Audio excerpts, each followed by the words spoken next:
I know. Agent Oliver and I haven't even left the office yet. So a couple of pretty major UFO stories hit the news a couple of weeks ago. One is about an alleged whistleblower claiming there are secret black budget UFO or UAP programs that have crashed UAPs and alien bodies, and that there's been a worldwide cover-up for decades. Nothing we haven't heard before, right? And then there's another story about an alleged UFO crash in Vegas that the police took seriously and includes some videos and a picture that supposedly back it up. We're also going to take a look at that. Let's start with the whistleblower story. I'm going to assume that many of you saw the same clips that I did and had a similar takeaway. Here we go again. Another whistleblower with no evidence to back up his claims and who admittedly didn't even work in these programs or see any UFOs or alien bodies himself. This is just some attention seeker who heard this stuff from a guy who heard from a guy at the office water cooler. Pass. Well, it turns out I couldn't have been more wrong.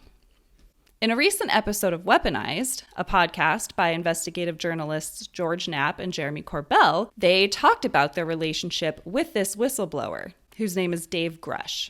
And after hearing what they had to say, my perspective on the guy and his claims has changed completely. And I think once you understand who Dave really is and why he's coming forward with his story, I think it'll change your perspective too. Assuming yours was like mine to begin with. To be clear, I don't have an inside scoop on any of this. Everything I'm about to share is straight from that episode of Weaponized, which I highly recommend checking out for yourself. Before we talk about Dave Grusch, we've got to back up a little bit and first talk about George Knapp and Jeremy Corbell, because they're actually relevant to both of these stories. George Knapp is an award-winning investigative journalist, news anchor, and talk radio host who spent the majority of his long, distinguished career with KLS-TV out of Las Vegas. Those of you who are old enough to remember might recognize him as the guy who, back in the 80s, broke the story about the defense contractor who claimed he was hired to reverse engineer UFOs at Area 51. We later learned that man's name is Bob Lazar, and in 2018, he rose to public prominence once again with the release of Bob Lazar, Area 51 and Flying Saucers, a documentary by none other than Jeremy Corbell. Jeremy Corbell is also an investigative journalist, as well as a documentary filmmaker who met George Knapp while working on his Bob Lazar documentary. Over the years, they've both independently and as a team built up solid reputations as reputable journalists who protect their sources and respect their wishes above all else, even when it means not being able to break a massive story themselves. Their reputation has granted them unique access to members of our armed forces and government agencies in the know about UFOs. For example, they knew Commander David Fravor and his story 4 years before the now infamous 2017 New York Times article. And they actually broke the story themselves months before the New York Times did, but they didn't use Commander Fravor's name per his wishes. It just goes to show, nobody heard about it until the New York Times did a story on it. Anyway, George Knapp and Jeremy Corbell are the UFO journalists and are very well respected, trusted, and reputable sources of information. In June of 2022, they went to the SCU conference in Huntsville, Alabama, where they were approached by a guy they hadn't heard of or met before named Dave Grusch. And boy, did he have a story to tell. In August of 2020, the DoD announced the creation of the Unidentified Aerial Phenomena Task Force to investigate, you guessed it, UAPs, which is what UFOs are officially called now. One of their objectives was to find out if anything about UAPs was being hidden from Congress. Like, for instance, the kind of compartmentalized, stovepipe, black budget UFO programs that have been rumored to exist for decades. For this job, they recruited Dave Grusch, a military veteran and veteran intelligence officer with an impeccable record and the highest level of access to information. There's sort of two sides to the intelligence coin: clearance and need to know. Need to know is what really grants you access to information. You can have the highest security clearance, but if you don't also have the need to know, you're not getting Not only did Dave have both, he also had experience overseeing something like 2,000 special access programs. This guy was plugged in. He had the experience, access, authority, contacts, knowledge of the inner workings of the intelligence communities. He was the right man for the job. Well, it didn't take long for him to discover some pretty incredible and highly illegal stuff going on. He discovered that there were, in fact, the exact kind of compartmentalized, black budget, secret UAP programs that he was tasked to find. Through sworn testimonies from people in these programs, as well as documents and materials they submitted, he was able to find out what these programs were doing, who was involved, and even the exact locations of some of this stuff. Great! Job well done! Well, not exactly. See, simply by Dave doing his job and reporting his findings to the DoD, he was, in turn, becoming a whistleblower, which most people, including Dave, do not want to be. However, reporting this stuff was literally his job, so he was very careful with the information and only reported it to people with the proper classification, like the ICIG and the Director of National Intelligence, Avril Haines. And that's when the retaliation began. Dave has yet to share a lot of the details of the retaliatory action taken against him, but on May 5th, 2022, he submitted an official whistleblower complaint to the ICIG, which was deemed both credible and urgent, by the way, and an unclassified version of that complaint has been made public.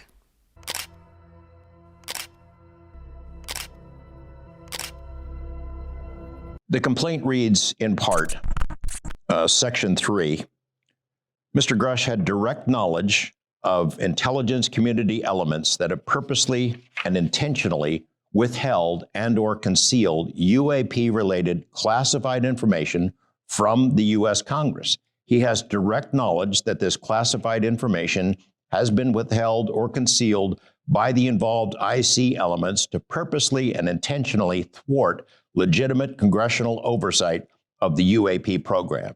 And he states further in Part 4, in July of 2021, full year, 11 months before we ever met him, Mr. Grusch confidentially provided UAP-related classified information to the Department of Defense Inspector General. At that time, he communicated classified information about the improper withholding and concealment of classified material from Congress. He believes that his identity and the fact of his UAP-related communications with the DoD Inspector General have been disclosed to individuals and entities outside the DoD IG, and he has suffered retaliation because of it. He says, since his protected disclosures to the Inspector General, Mr. Grusch has been subjected to numerous adverse security clearance actions. Those actions have unfairly impugned his integrity, his character, judgment, professionalism, and mental health. They got right down to it with him, punching him in the gut as much as they could. While he remains security cleared by the NGA, his compartmentalized access to numerous other IC elements has been mysteriously and apparently without plausible explanation canceled, delayed, denied, or improperly obstructed. He has reason to believe that many recent issues with his access are directly related to his previous UAP protected communications. Holy shit. So you might be wondering to yourself, why? Why would these secret UAP program people be retaliating against Dave for just doing his job?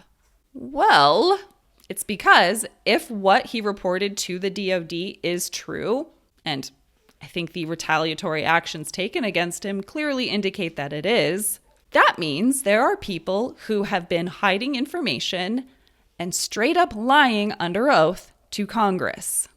Like, for instance, Scott Bray and Dr. Sean Kirkpatrick in those House Oversight Committee hearings, Allegedly! But also state clearly for the record that in our research, AARO has found no credible evidence thus far of extraterrestrial activity, off-world technology, or objects that defy the known laws of physics. Oopsie! Oopsie! Forget what these programs are reportedly doing or that they're lying to Congress about it. Allegedly! The fact that they even exist points to some serious illegal activity.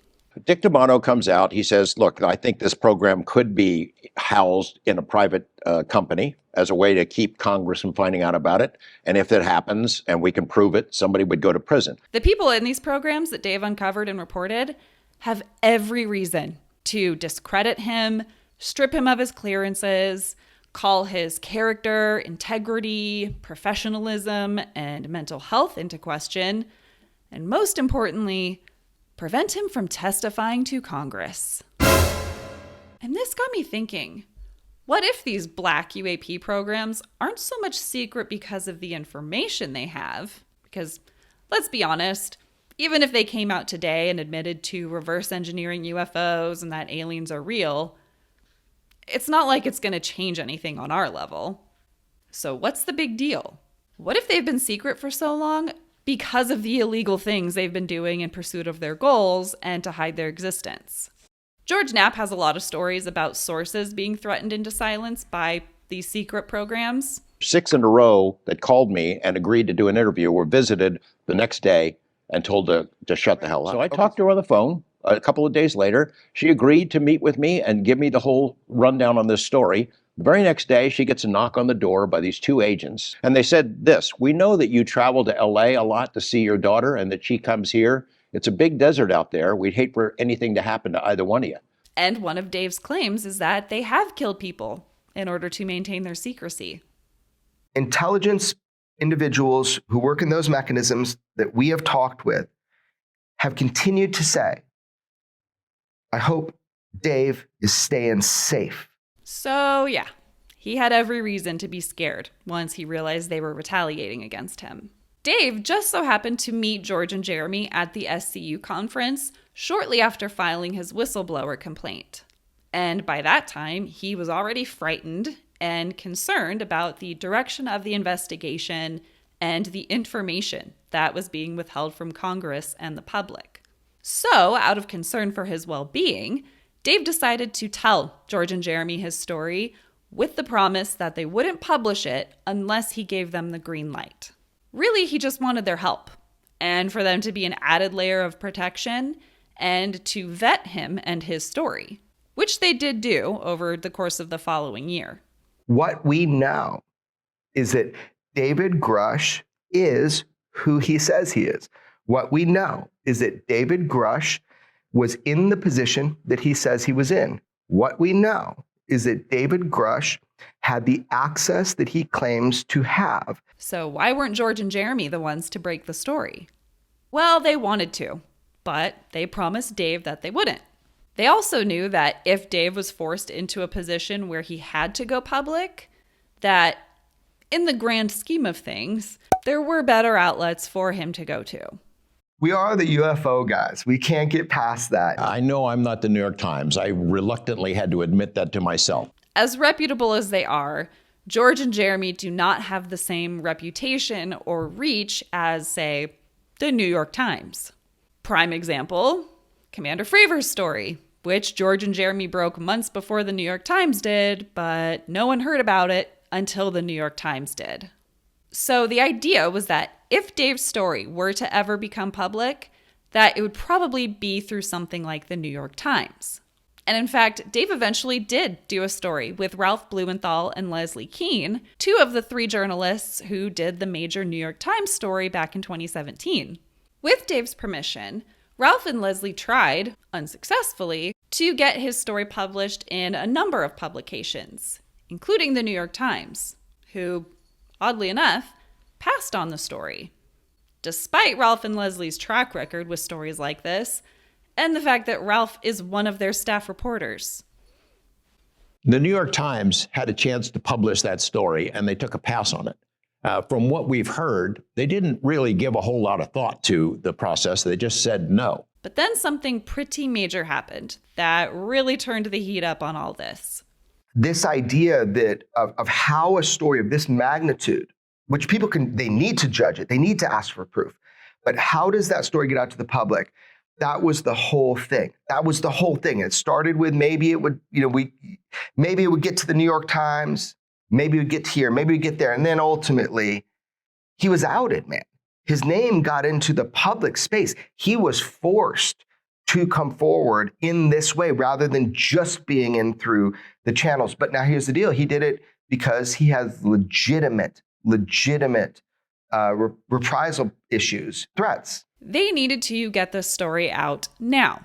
So Ralph and Leslie get the story published in the Debrief, which came out on June 5th, 2023. That same day, News Nation released an on-camera interview that Dave did with Russ Coulthart, another award-winning journalist and good friend of George and Jeremy's. And the story explodes. We're talking worldwide coverage and the House Oversight Committee planning to meet, which that alone puts Dave right in the crosshairs of the very people who don't want Congress to know about them. And all eyes are on this now, especially those of potential whistleblowers who are watching very closely to how the DoD handles this, because it is going to pave the way for all of these other whistleblowers to come out. The only question is, will they continue going to journalists or to the DoD, who has the want and the need to know what these whistleblowers have to say? And is just one more reason why these secret UAP people want Dave gone, or at the very least discredited and disregarded entirely, which that effort appears to already be well underway. For example, it's been reported that the law firm representing Dave in his whistleblower complaint dropped him. Of course, leading people to conclude that it was because they found him to either be not credible or just straight up lying. Well, the truth is that the law firm he was with represents active duty government whistleblowers, which Dave no longer is. He left. But his lawyer from that firm, who has represented him the entire time, and is the former ICIG, by the way, actually left the firm so that he could continue representing Dave. One of the questions or criticisms I've heard about Dave is that he admittedly did not work in any of these UFO programs, nor did he actually see any UFOs or aliens himself. And I think that's why some people are, understandably, coming away from all this with the impression that Dave is just a guy who heard some rumors and went to the news with them. He didn't see any of it, so how does he know? Because during the course of his investigation, people who did work in and have direct knowledge of these programs and their activities testified under oath to all of this and provided documents and other materials to support all of it. During my investigations, very little was from the usual crowd that has some knowledge. Most people that confirm details to ICIG are current government employees with top secret clearances.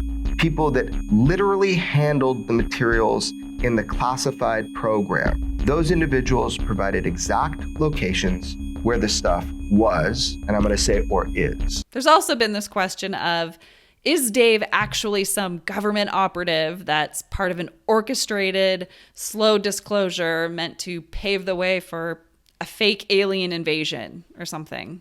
Well, here's what Jeremy had to say about that. I can see that conspiracy coming from a mile away, that this is some orchestrated government attempt. And look, if we find out it is in any way, I can't wait to report on that. We'll have proof if it is, but it's not.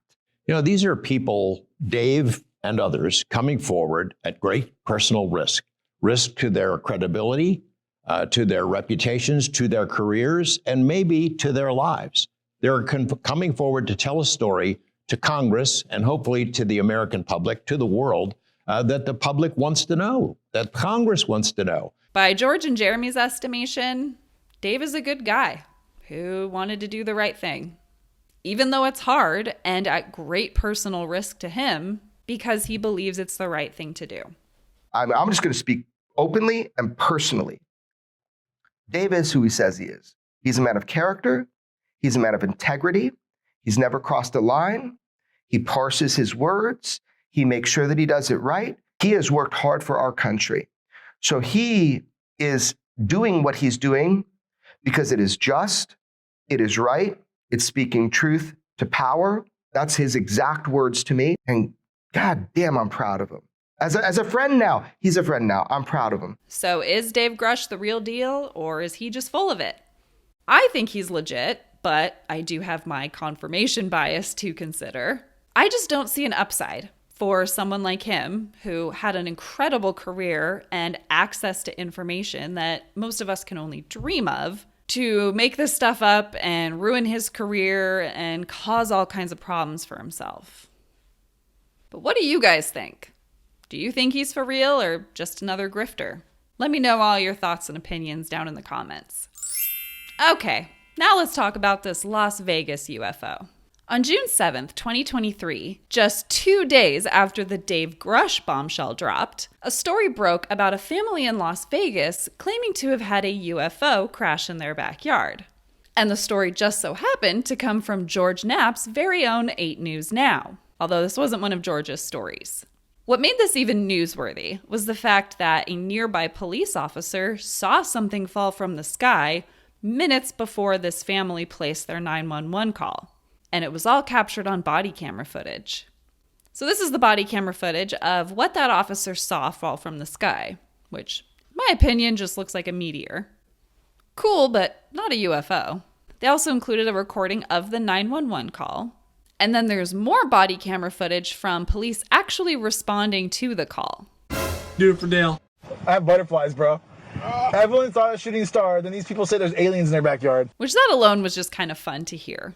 At one point, the police actually go into the backyard where this UFO had allegedly crashed. However, they blacked out that footage, saying that they did so because it was private property, which of course led to all kinds of speculation. Oh, really? You just black it out because it's private property? Okay. While I can't say for certain if this is standard practice for Las Vegas Metro, I can say that I have watched a lot of police body camera footage in my day and can confirm that this is standard practice in a lot of different places. So it very well could be for them too. Comment below if you know for sure though. When I saw this video, I thought it was interesting, but wasn't convinced at all that a UFO had crashed into these people's backyard. However, the next day, 8 News Now did a follow-up story. And this time, they had more footage. A Ring camera in the area recorded a strange noise and what sounds like a crash. Okay, now I was a little more convinced. I mean, the police body camera footage is one thing, the 911 call is another, but now we've got this other piece of footage that corroborates that this actually happened. But that's also when things started to get a little sus. They reported that on 3 separate occasions, the family had agreed to a sit-down interview, and every time 8 News Now showed up to do that interview, no one answered the door and none of them answered their phones. That's suspicious. That's weird. 8 News Now also included this image of the home and backyard with what appears to be a circular impression in the ground that was allegedly left by the crashed UFO, which to me, also not convincing. First of all, this kind of just looks like tracks from whatever else was driving around back there. And they also said that this thing had crashed, not gently set itself down in their backyard. To me, having a perfect little circular impression does not indicate that a UFO crashed there. But who knows? I'll just tell you now, don't get your hopes up. Because on June 15th, 8 News Now did another follow-up report. We took another look at the hubbub to separate wheat from chaff. And that's really when things took a turn. First of all, people from several states reported seeing this same object, indicating that it was in fact a meteor in the footage and not a UFO.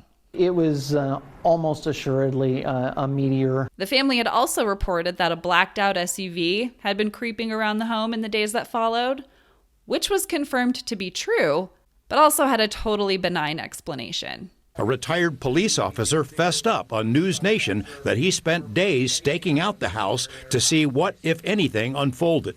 And then there's that Ring footage. The Ring footage that was captured by one of their neighbors was recorded 2 weeks before the alleged UFO crash. What about the Ring camera video with the weird noise? The main witness, Angel, intimated to us the video was recorded by one of his neighbors, and the audio was from the April 30th UFO crash. It wasn't. The security camera video was recorded in mid-April, according to the man who first posted the clip. He doesn't want his name used, but says the recording was from a fireball that passed over his home in the southwestern part of the valley 2 weeks prior to the alleged alien encounter. And internet sleuths discovered that that circular impression in their backyard has been there since at least 2022. So it kind of all sounds like BS to me, to be honest.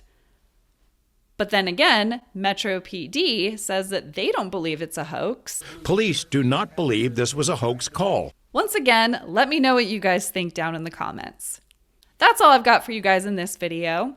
Hopefully I've given you enough information to help you guys draw your own conclusions about Dave Grusch and this alleged crashed UFO in Vegas. I'm really looking forward to that House Oversight Committee hearing, although probably won't be open to us. Life is unfair. In my opinion, I think Dave Grusch is the real deal and that his claims are true. Not so sold on the Las Vegas UFO, though. But that's what I think. I want to know what you guys think. Let me know all of your thoughts and opinions down in the comments.